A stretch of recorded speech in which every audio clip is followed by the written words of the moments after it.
So he answered and said, You shall love the Lord your God with all your heart, with all your soul, with all your strength, and with all your mind, and your neighbor as yourself.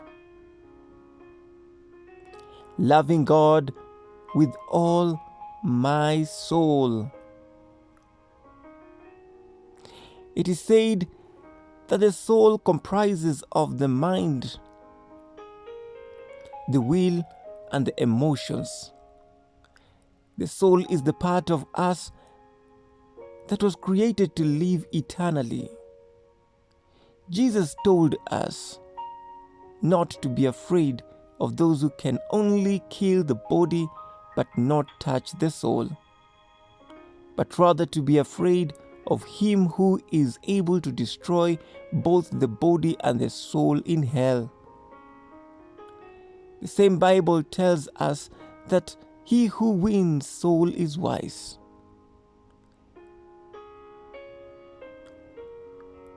To love the Lord with all our soul is to love the Lord with all our life, not just here on earth, but also into eternity, because the soul does not die when the body dies. The love, or rather to love the Lord with all our soul, means that we surrender our will totally to Him.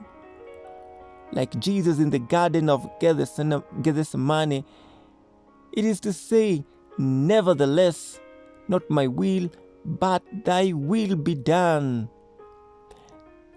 This means to be in such connection with Him and His Word that we know His will so that we can give ourselves to it just like Jesus did.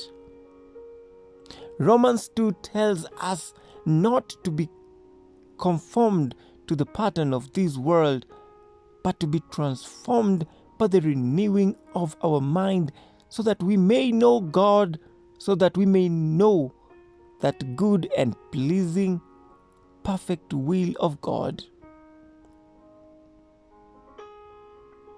To love the Lord with all our soul is to subject our emotions to His will and His word. To love the Lord with all our soul is to subject our emotions to His will and His word. We are not to be driven by how we feel, but rather we are to walk in obedience to His word, irrespective of our feelings or circumstances, just as Job demonstrated. He said, the Lord gives and the Lord takes away. Blessed be the name of the Lord. The enemy thought that Job loved God because of how God had blessed him with material possessions. But even when that was taken away alongside with his health, Job stayed true to his love for God.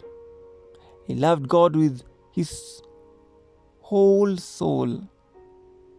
Most importantly, we must start by giving Him our soul by believing in His Son Jesus Christ, that He sent to take our place, so that through that sacrifice our soul may be redeemed. Reflections. What does loving God in eternity mean to you?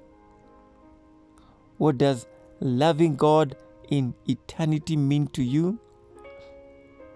Do you trust that His will is best for you, or do you try to get God to fit into your will?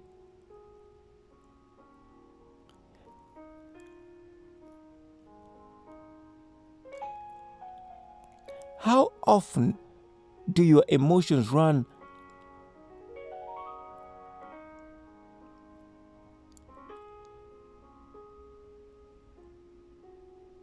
How often do your emotions run amok and get you out of God's will?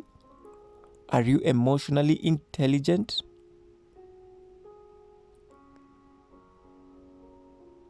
Thank you for your prayers and support for this morning devotion ministry. May the Lord richly bless you. This is courtesy of James Okumu, read to you by Anthony Ogutu. How often do your emotions run amok and get you out of God's will? Are you emotionally intelligent? Do you trust that His will is best for you, or do you try to get God to fit into your will? What does loving God in eternity mean to you?